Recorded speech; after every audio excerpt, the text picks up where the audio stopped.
दोस्तों, आपका स्वागत है आपके अपने YouTube चैनल ट्यूटर SRS पर। जैसा कि आप लोगों को हिंदी में जीवन परिचय के बारे में बताया जा रहा है, जिसमें आप लोग को कबीर दास, तुलसीदास, सुमित्रानंदन पंत, जयशंकर प्रसाद जी के बारे में बता दिया गया है, महादेवी वर्मा जी के बारे में बता दिया गया है। उसी के आगे क्रम में हम लोग आज पढ़ेंगे रामधारी सिंह दिनकर जी के बारे में, उनके जीवन परिचय के बारे में और इनकी जो भी रचनाएं थीं उनके बारे में हम लोग अध्ययन करेंगे। तो चलिए हम आप लोगों के लिए स्टार्ट करते हैं। और स्टार्ट करने के पहले हम आप लोगों से एक निवेदन करना चाहते हैं कि अगर आप लोग को ये वीडियो अच्छा लगेगा तो अपने दोस्तों के साथ भी इसे शेयर करेंगे। चलिए तो बताते हैं कि रामधारी सिंह दिनकर जी का जन्म 1908 ईस्वी में हुआ था और इनकी मृत्यु 1974 ईस्वी में हुई थी। इसको हम इसलिए यहाँ पे लिख दिए हैं क्योंकि अगर मान लीजिए कि बीच में अगर नहीं याद हो पाता है, बस जन्म और मृत्यु भी याद होता है, तो आगे हम लोग बना के इसमें इनके बारे में जीवन परिचय लिख सकते हैं। क्योंकि जो एग्जामिनर भी होते हैं वो भी केवल जन्म और मृत्यु ही देखते हैं कि जो भी स्टूडेंट है ये सही लिखे हैं कि नहीं लिखे हैं। तो हम आपको बता देते हैं कि रामधारी सिंह दिनकर जी का जन्म 1908 ईस्वी में हुआ था और इनकी मृत्यु 1974 ईस्वी में हुई थी। दिनकर जी का जन्म बिहार प्रांत के मुंगेर जिले के सिमरिया ग्राम में सन 1908 ईस्वी में हुआ था और इन्होंने अपनी मैट्रिक की परीक्षा, मैट्रिक यानी कि हाई स्कूल की परीक्षा जो इन्होंने अपने मोकामा घाट से ही उत्तीर्ण कर पटना विश्वविद्यालय से BA की उपाधि प्राप्त की थी। और इनको भारत सरकार की गृह विभाग में हिंदी सलाहकार एवं आकाशवाणी के निदेशक के पद पर भी नियुक्त किया गया था। क्योंकि रामधारी सिंह दिनकर जी जो थे वो हिंदी भाषा के बहुत ही अच्छे ज्ञाता थे, जानकार थे, इसलिए इनको वहाँ सलाहकार और आकाशवाणी के निदेशक के पद पर इनको आसीन किया गया था। आगे 1952 में भारत सरकार ने इनको राज्य भाषा के लिए भी मनोनीत किया था। 1952 में भागलपुर विश्वविद्यालय में सन 1962 में इन्होंने डीलिट की मानद उपाधि प्राप्त की थी। और आगे में के क्रम में ये है कि रामधारी सिंह दिनकर जी को पद्म विभूषण के द्वारा भारत सरकार ने इन्हें अलंकृत किया था, सम्मानित किया था। आगे है राष्ट्रीयता के भाव से ओतप्रोत काव्य धारा के प्रवाहित करने वाले दिनकर जी का देहावसान सन 1974 ईस्वी को हो गया था। और नोट में आप लोग लिख लीजिएगा, इनकी जो रचनाएं थी उर्वशी में ही इनको ज्ञानपीठ पुरस्कार मिला है। तो एग्जाम में पूछता है कि रामधारी सिंह दिनकर को किस रचना में ज्ञानपीठ पुरस्कार मिला था, तो ये उर्वशी में। उर्वशी इनकी बहुत ही अच्छी रचना थी जिनमें इनको ज्ञानपीठ पुरस्कार मिला था। आगे हम इनके और रचनाओं के बारे में पढ़ेंगे। रचनाएं इनकी पद्म विभूषण दिनकर की राष्ट्रीय प्रधान रचनाएं जो कि एग्जामों में पूछी जाती हैं, टेट में, हमारे DLED थर्ड सेमेस्टर में भी, कि रेणुका, हुंकार, रसवंती, द्वंद्व गीत, धूप और धुआं, इतिहास के आंसू, नील कुसुम इत्यादि इनकी ये जो रचनाएं हैं ये हमारे एग्जामों में पूछती हैं और ये टेट में भी पूछता है ये किसकी रचना है। तो इसको आप लोग ध्यान से देख लीजिएगा। एक बार हम और बता दे रहे हैं, रेणुका, हुंकार, रसवंती, द्वंद्व गीत, धूप और धुआं, इतिहास के आंसू, नील कुसुम इत्यादि इनकी रचनाएं थीं। आगे इन्होंने कुछ पुस्तकें भी लिखी हैं जिनमें इन्होंने मिट्टी की ओर और अर्धनारीश्वर नाम की आलोचना संबंधी पुस्तकें भी लिखी हैं। लेकिन इनकी जो विशेष प्रसिद्धि जिस पुस्तक से मिली है उसका नाम है संस्कृत के 4 अध्याय। संस्कृत के 4 अध्याय नामक जो पुस्तक थी शीर्षक से, वह बहुत ही प्रसिद्ध हुई। जैसे इसको विशेष रूप से प्रसिद्ध हुई और इसी से इनकी प्रसिद्धि भी प्राप्त हुई। इसी से संस्कृत के 4 अध्याय के नाम से ही इनको लोग जानते हैं कि रामधारी सिंह दिनकर ही संस्कृत के 4 अध्याय पुस्तक के रचयिता हैं या लेखक हैं। अब हम ये रहा आप लोगों को इनके बारे में। अब आगे चलते हैं, मैथिली शरण गुप्त के बारे में हम लोग पढ़ेंगे, उनके जीवन परिचय के बारे में पढ़ेंगे। आगे हम मैथिली शरण गुप्त के जीवन परिचय के बारे में बताते हैं कि इनका जन्म सन 1886 ईस्वी में और इनकी मृत्यु 12 दिसंबर 1964 ईस्वी में हुई थी। और इनके पिता का नाम सेठ रामचरण जी था। यानी कि इनका भी वैसे ही जैसे रामधारी सिंह दिनकर जी का बताए हैं, वैसे भी इनका जन्म, मृत्यु और पिताजी का नाम बता दिए हैं। ये आप लोग याद कर लीजिएगा और बीच में आप लोग बना के भी आप एग्ज़ाम में लिख देंगे। लेकिन एग्जामिनर का ज़्यादा फोकस इसी पे रहता है, जन्म, मृत्यु और पिताजी के नाम या माताजी के नाम पे रहता है।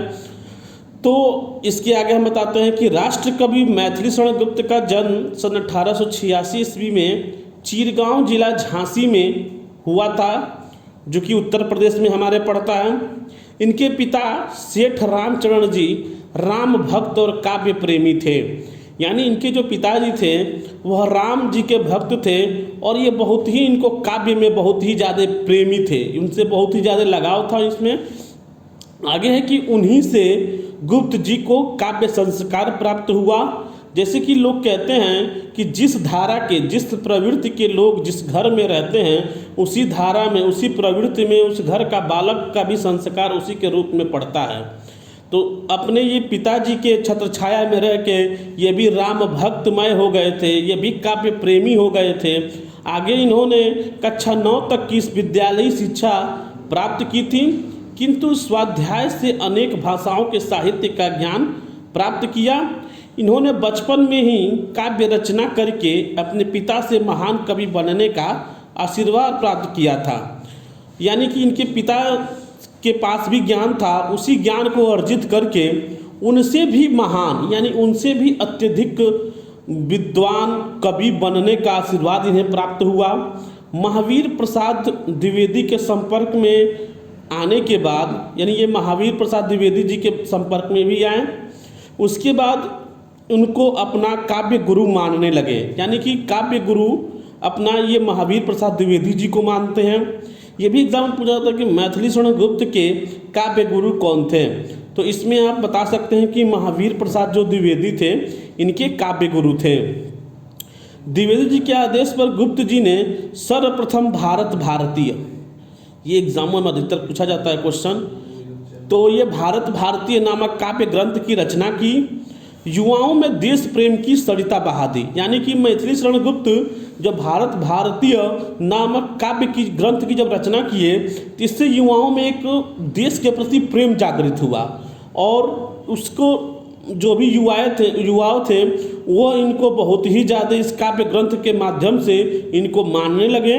और 1954 ईस्वी में भारत सरकार ने इनको पद्म विभूषण की उपाधि से इन्हें भी सम्मानित किया। यानी कि रामधारी सिंह दिनकर जी को भी और मैथिली शरण गुप्त जी को भी इनको 1954 में भारत सरकार ने पद्म विभूषण से सम्मानित किया था। आगे गुप्त जी की जो प्रारंभिक रचनाएं कलकत्ता से प्रकाशित पत्रिका वैश्योपारक में प्रकाशित होती थी, जब वो द्विवेदी जी के संपर्क में आने के बाद उनकी रचनाएं सरस्वती पत्रिका में प्रकाशित होने लगी। यानी कि इनकी जो प्रारंभिक जो पहले की रचनाएं इनकी थी वो कलकत्ता से प्रकाशित होती थी, जिसका नाम था वैश्योपकारक में प्रकाशित होती थी। उसके बाद जब ये महावीर प्रसाद द्विवेदी से संपर्क में आए तो इनकी रचनाएं सरस्वती पत्रिका में प्रकाशित होने लगीं। और उसके बाद सन 1909 में इनकी सर्वप्रथम पुस्तक रंग में भंग का प्रकाशन हुआ। तो ये इनकी सर्वप्रथम पत्रिका थी जो कि सरस्वती पत्रिका से प्रकाशित हुई थी। तो ये कभी एग्जाम में पूछता है तो आप लोग इसमें रंग में भंग करिएगा ट्रिक। आगे है कि इनका देहावसान 12 दिसंबर 1964 को हो गया था। इनकी कुछ प्रमुख रचनाएं हैं जो कि एग्जामों में पूछा जाता है और ये हमारे DElEd third semester, UP TET, C TET, यानी और भी जितने भी हमारे यूपी के एग्ज़ाम हो या सेंट्रल गवर्नमेंट का एग्ज़ाम हो तो हिंदी के पेपरों में इनके रचनाओं के बारे में ज़रूर पूछता है। आगे हम बताते हैं कि इनकी रचनाएं जो थी भारत भारतीय में इनमें इस काव्य के ग्रंथ में देश के गौरव की कविताएं थी। यानी कि देश के प्रेम के प्रति इसमें कविताएं लिखी गई थी भारत भारती में। और उसके बाद से यशोधरा भी इनकी बहुत अच्छी रचनाएं थी जो कि एग्जाम में पूछता है कि यशोधरा किसकी रचना थी। अब आगे इसमें है कि इसमें गौतम के वन चले जाने के पश्चात उपेक्षित यशोधरा के चरित्र का काव्य में के आधार बनाया गया है। आगे है साकेत। ये बहुत इंपॉर्टेंट क्वेश्चन है कि साकेत किसकी रचना है। तो साकेत में इन्होंने अयोध्या के बारे में वर्णन किया है, अयोध्या के बारे में विस्तार से बताया है। आगे है पंचवटी। पंचवटी में इन्होंने सीता, राम और लक्ष्मण के आदर्श चरित्र का चित्रण किया है कि पंचवटी में आप लोग इसको ध्यान में रखिएगा। पंचवटी, साकेत, यशोधरा, भारत भारतीय, ये एग्जामों में अधिकतर पूछे जाते हैं और पूछे गए भी हैं और आने वाले एग्जामों में भी पूछे जाएंगे। तो पंचवटी में सीता, राम और लक्ष्मण के आदर्श चरित्र का चित्रण किया गया है और ये सब तो जो इम्पोर्टेंट थे वो आपको हम 4 पॉइंट में बता दिए। अब इसके अतिरिक्त भी कुछ इनके रचनाएं हैं जो कि एग्जामों में कभी कभी पूछे जाते हैं। जयद्रथवध, जय भारत, द्वापर, सिद्धराज, अनग, झंकार, नहसु, पृथ्वीपुत्र, रंग में भंग, गुरुकुल, किसान, हिंदू, चंद्रहांस, मंगल घट, कुड़ाल गीत, मेघनाथ वध। तो इसमें आपका मेघनाथ वध कभी कभी एग्जाम में पूछता है कि ये किसकी रचना है। तो आप लोग इसको और मंगल घाट को और साकेत, पंचवटी, यशोधरा, भारत भारतीय और ये रंग में भंग, ये सब आप इनको पढ़ लीजिएगा। लेकिन ये 4 पॉइंट आपके एग्जामों में अधिकतर पूछे गए हैं। दोस्तों, अगर आपको ये वीडियो अच्छा लगे तो अपने दोस्तों के साथ शेयर करें और इसे अधिक से अधिक लाइक करें, कमेंट करें और आपको ये वीडियो कैसा लगा आप कमेंट में इसका जवाब ज़रूर दें। धन्यवाद।